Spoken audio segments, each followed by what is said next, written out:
Friends, आज हम बात करते हैं हाइड्रोकार्बन का सेकंड पार्ट। तो कल हमने हाइड्रोकार्बन का नॉमिनोमेनक्लेचर पढ़ा था कि कौन कौन से होते हैं हाइड्रोकार्बन। तो आज हम बात करते हैं एलिफेटिक हाइड्रोकार्बन के टू टाइप्स थे, सैचुरेटेड और अनसैचुरेटेड। तो सैचुरेटेड में एल्केन था, अनसैचुरेटेड में एल्कीन और एल्काइन। तो ये एल्केन एल्कीन एल्काइन क्या चीज़ होती है जिसमें सिंगल बॉन्ड हो। तो अब ये सिंगल बॉन्ड का कोई एग्जांपल लेते हैं, जैसे फॉर एग्जांपल CH4 मेथेन। इसमें क्या है, सभी में सिंगल बॉन्ड है, मतलब ये क्या चीज़ है, एल्केन। क्यों है, क्योंकि इसमें सभी में क्या है, सिंगल बॉन्ड है। अब बात करते हैं सेकंड पार्ट एल्कीन की। अनसैचुरेटेड के दो पार्ट हैं, ये एल्कीन और एल्काइन। तो इसमें क्या होता है कि डबल बॉन्ड प्रेजेंट होगा, ठीक है। ये हो गया एल्काइन।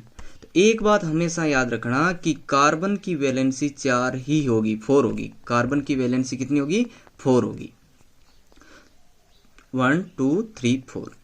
तो इसमें ये कौन सा हो गया, एल्कीन हो गया, ये एल्काइन हो गया, ये एल्केन हो गया। क्यों, क्योंकि इसमें डबल बॉन्ड है, तो एल्कीन एल्काइन। तो इसका अब बात करते हैं कि IUPAC नाम भी जनरली बात करते हैं, IUPAC नाम। ये IUPAC इसका फुल फॉर्म क्या होगा, IUPAC की फुल फॉर्म क्या होगी, international union of pure and applied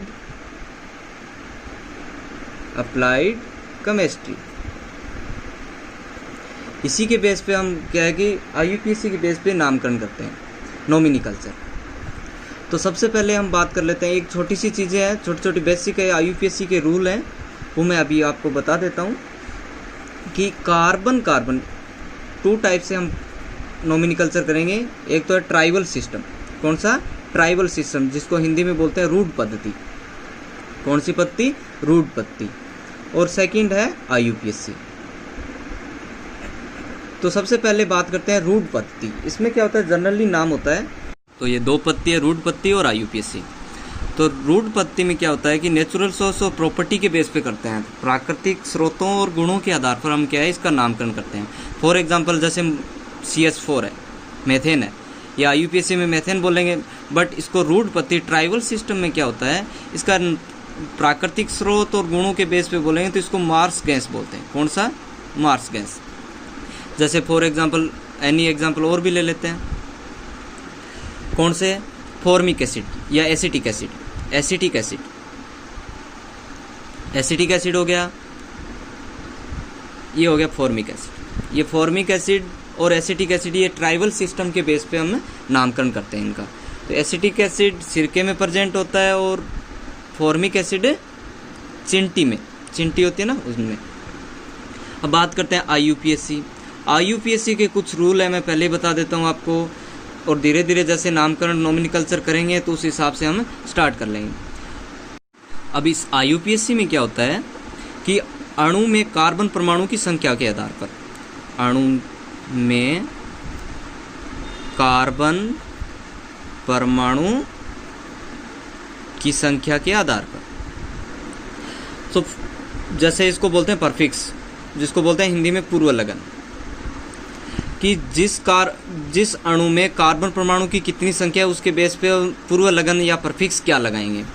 तो फॉर एग्जांपल जिस अणु में कार्बन की संख्या 1 है, जिस मॉलिक्यूल में कार्बन की संख्या 1 है, तो उसको हम क्या बोलेंगे, मेथ बोलेंगे। क्या बोलेंगे, मेथ। और कार्बन की संख्या 2 है, तो उसको, जिस मॉलिक्यूल में क्या है, कार्बन की संख्या 2 है, तो उसको क्या बोलेंगे, परफिक्स बोलते हैं ये, ठीक है।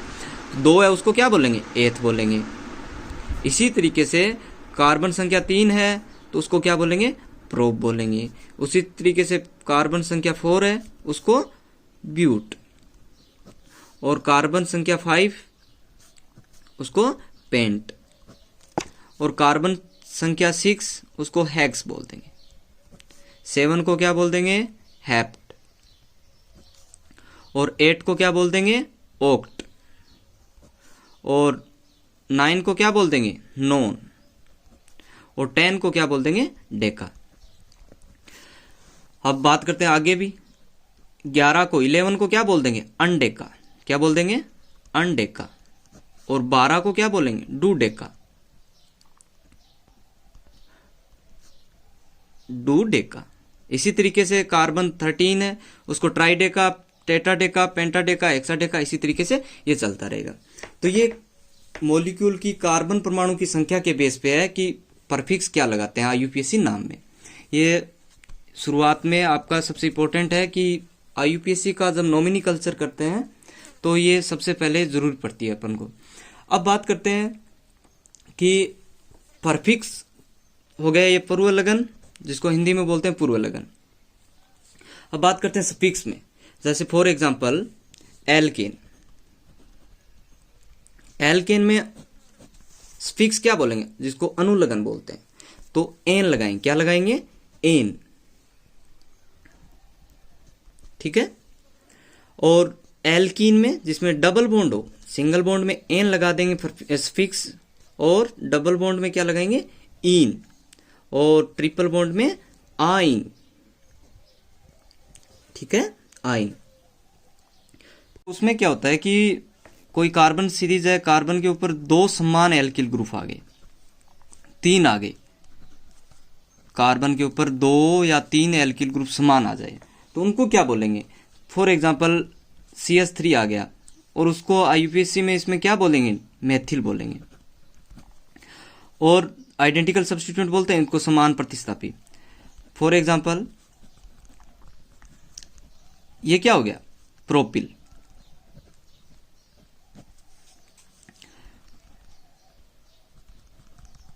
ये क्या हो गया? एथिल। इसी तरीके से एक चीज मैं आपको फिर बता रहा हूं कि जिस कार्बन संख्या से, जिस कार्बन सीरीज से यदि एल्किल ग्रुप 2 जुड़े हो, ये एक ट्राइबल सिस्टम में ही है कि जिस कार्बन से 2 एल्किल ग्रुप जुड़े हो, जिस कार्बन से 2 एल्किल ग्रुप जुड़े हो, उसको हम आइसो बोलेंगे। क्या बोलेंगे? आइसो।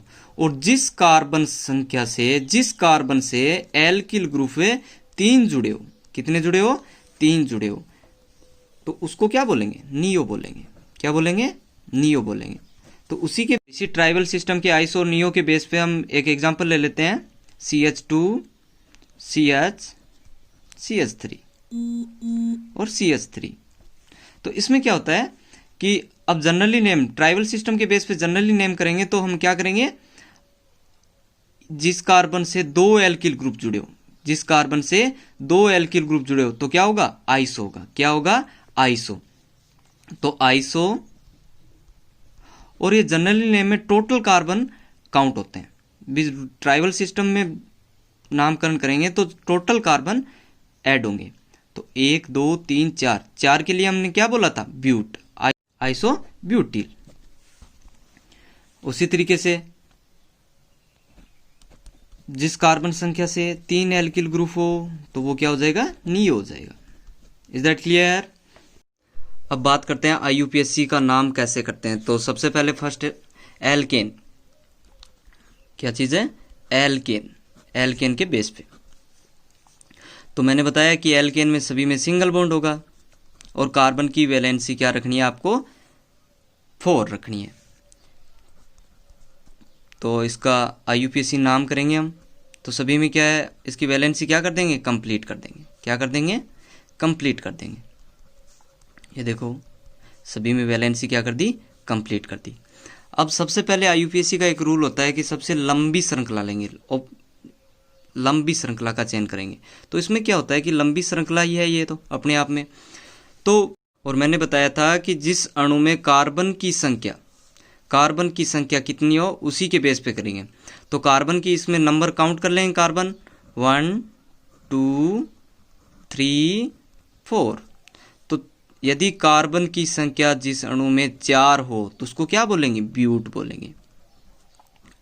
ठीक है, कार्बन की संख्या कितनी हो? 4 हो। तो सभी में क्या है? सिंगल बॉन्ड है। सिंगल बॉन्ड के लिए सफिक्स क्या लगाएंगे? एन। क्या लगाएंगे? एन। क्या हो जाएगा? ब्यूटेन। ब्यूटेन। अब नेक्स्ट एग्जांपल ले लेते हैं। नेक्स्ट एग्जांपल मैं आपको सीधा बता देता हूं, 2 मेथिल ब्यूटेन, इसको बनाना है।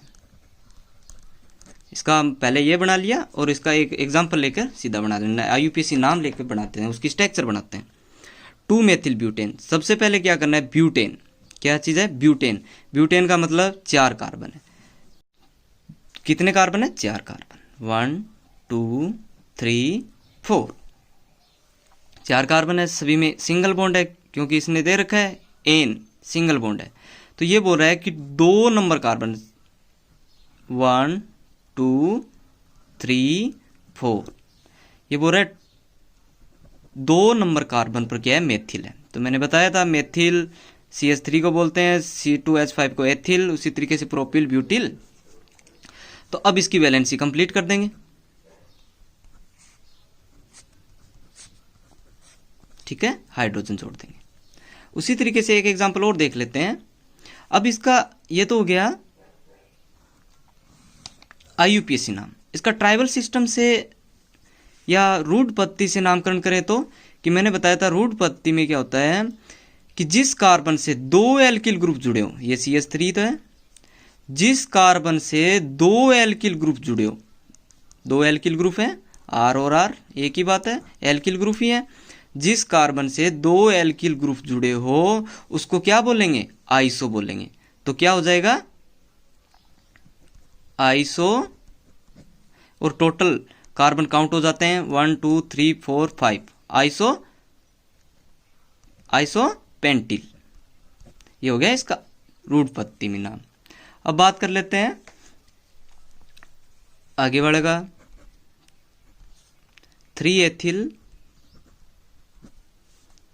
4 मेथिल हेक्सेन। अब सबसे पहले तो बात ये है, हेक्सेन मतलब सिंगल बॉन्ड है सभी में, और कितने कार्बन है, हेक्स मतलब 6 कार्बन। जिसमें कार्बन की संख्या 6 हो वो क्या होगा, हेक्स। तो मैं 6 कार्बन यहाँ नोट कर दूंगा, 4 5 6। अब ये बोल रहा है 3 एथिल। अब एक चीज और है कि 3 एथिल, 3 नंबर कार्बन पर एथिल जुड़ा हुआ है, C2H5, और इसको हम ऐसे भी लिख सकते हैं CH2CH3, ये भी तरीका हम लिख सकते हैं। और ये 4 मेथिल CH3। अब एक IUPAC में जैसे नामकरण करते हैं तो ABCD के बेस पे करते हैं कि एथिल पहले आ रहा है। अब फॉर एग्जांपल यदि 5 पे होता है एथिल तो हम 5 एथिल पहले करते हैं, क्योंकि ये ABCD के बेस पे A पहले आता है, M बाद में आता है। उसी तरीके से क्या है, हम नॉमिनिकल्चर करेंगे तो ABCD के बेस पर करेंगे, A पहले आएगा तो A B C, इसी तरीके से हम करते रहेंगे। तो क्या होगा, 3 एथिल, मैंने यहाँ से नंबरिंग दे दी 1 2 3 4 5 6, ठीक है। इसकी वैलेंसी कंप्लीट कर देंगे, वैलेंसी कंप्लीट कर दोगे, ठीक है। इसी तरीके से आपको मैं 4-5 एग्जाम्पल देता हूँ, वो कर लेना।